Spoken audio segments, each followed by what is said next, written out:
Okay, it's time for story time with Lisa. Take 2. Take 2, because really loud beep interrupted the last video. Beep! Like that.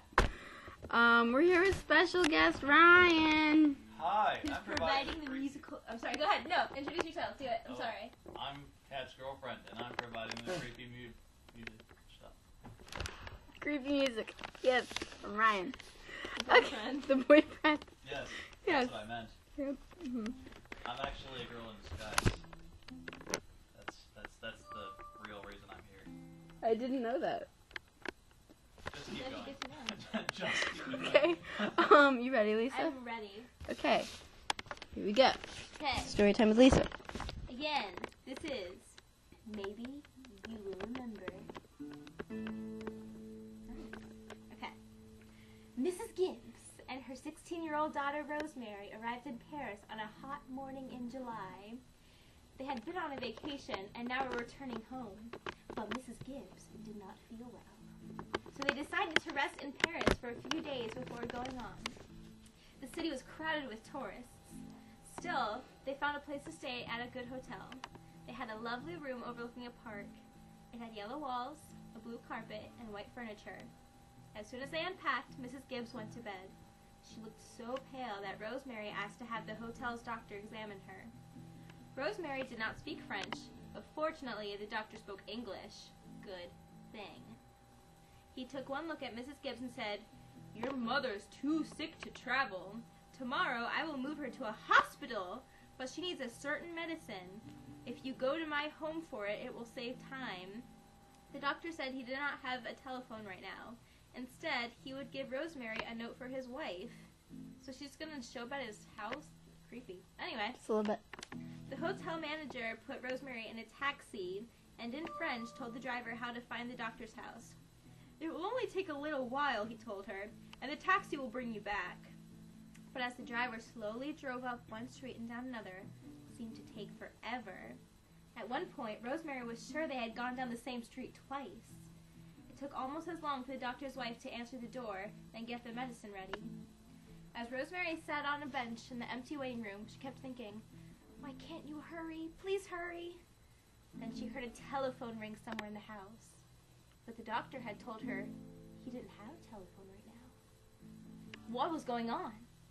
They drove back as slowly as they had come, crawling up one street and down another.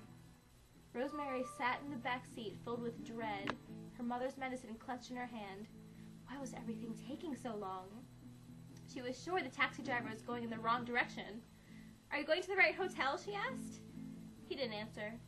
She asked again, but still no reply. When he stopped for a traffic light, she threw open the door and ran from the cab. She stopped a woman on the street. The woman did not speak English, but she knew someone who did. Rosemary was right. They had been driving in the wrong direction. When she finally got back to the hotel, it was early evening. She went up to the desk clerk who had given them their room. "I'm Rosemary Gibbs," she said. "My mother and I are in room 505. May I please have the key?" The clerk looked at her closely. "You must be mistaken," he said. "There's another guest in that room. Are you sure you're in the right hotel?" He turned to help someone else. She waited until he was finished. "You gave us that room yourself when we arrived this morning," she said. "How could you forget?" He stared at her as if she had lost her mind. "You must be mistaken," he said. "I have never seen you before. Are you sure you're at the right hotel?" She asked to see the registration card they had filled out when they arrived. "It's June and Rosemary Gibbs," she said. The clerk took in the file. "We have no card for you," he said. "You must be in the wrong hotel." "The doctor will know me," Rosemary replied. "He examined my mother when you arrived. He sent me for medicine she needs. I want to see him." The doctor came downstairs. "Here's the medicine for my mother," Rosemary said, holding it out to him. "Your wife gave it to me." "I've never seen you before," he said. "You must be in the wrong hotel." She asked for the hotel manager, who had put her in the taxi. Surely he would remember her. "You must be in the wrong hotel," he said. "Let me give you a room where you can rest. Then maybe you'll remember where you are and your mother is staying." "I want to see our room," Rosemary said, raising her voice. "It's room 505. But it was nothing like the room she remembered. It had a double bed, not twin beds. The furniture was black, not white. The carpet was green, not blue. There was someone else's clothing in the closet. The room she knew had vanished, and so had her mother. "This is not the room," she said. "Where is my mother? What have you done with her?" "You're in the wrong hotel," the manager said patiently, as if he were speaking to a young child. Rosemary asked to see the police. "My mother, our things, the room, they've all disappeared," she told them. "Are you sure you're in the right hotel?" they asked. She went to her embassy for help. "Are you sure it is the right hotel?" they asked. Rosemary thought she was losing her mind. "Why don't you rest here for a while?" they said. "Then maybe you'll remember." But Rosemary's problem was not her memory. It was what she did not know. See page 102. But Lisa, before you read that, what do you think about the story? I want to know what happens. That's the end of the story. What's 102 then? 102 is supplementary information that you didn't know. That you didn't know. So what do you think of the story?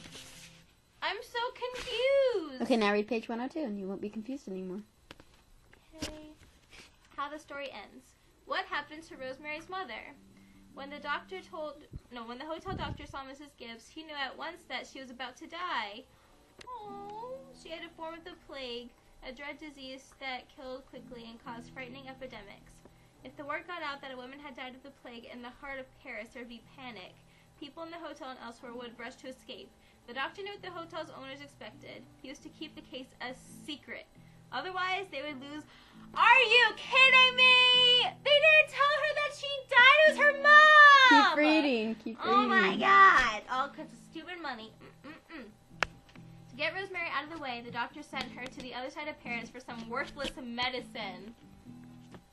Really? As he expected, Mrs. Gibbs died soon after she left. Her body was smuggled out of the hotel to a cemetery where it was buried. A team of workmen quickly repainted the room and replaced everything in it. That's a little extreme. The desk clerks were ordered to tell Rosemary that she was in the wrong hotel. When she insisted on seeing her room, it had become a different place, and of course, her mother had vanished. All those involved were warned that they would lose their jobs if they gave away the secret. To avoid panic in the city, the police and the newspapers agreed to say nothing of the death. No police reports were filed, no news stories appeared. It was as if Rosemary's mother and her room had never existed. Pretty fucked up. Love it. Thanks, Ryan. That was nice. Yeah, man. That's nice. Yeah. Oh wait, there's another. Nah. No, that's for a different story. Yeah, it says another version of the story. Oh, yeah. I'm done reading about that thing. Meanie panted. I don't want to know where my mama was. Yeah, what if it had been your mom? Don't tell me that. Don't give me that. Don't.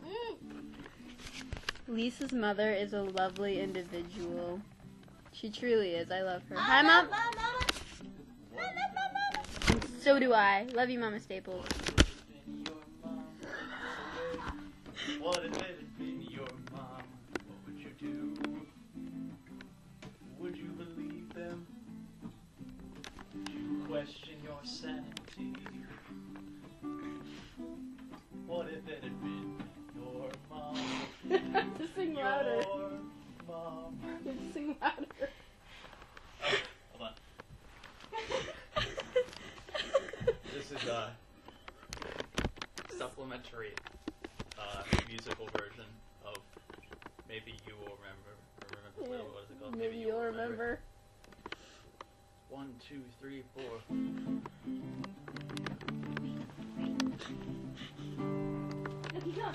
What if it had been? Wait.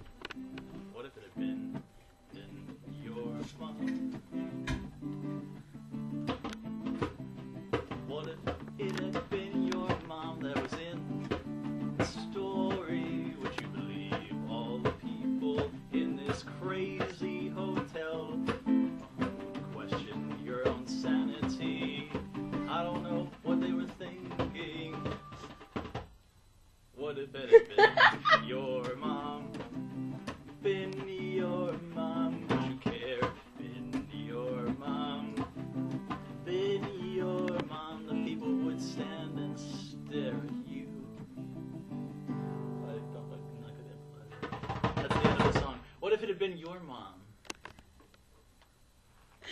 What would you do?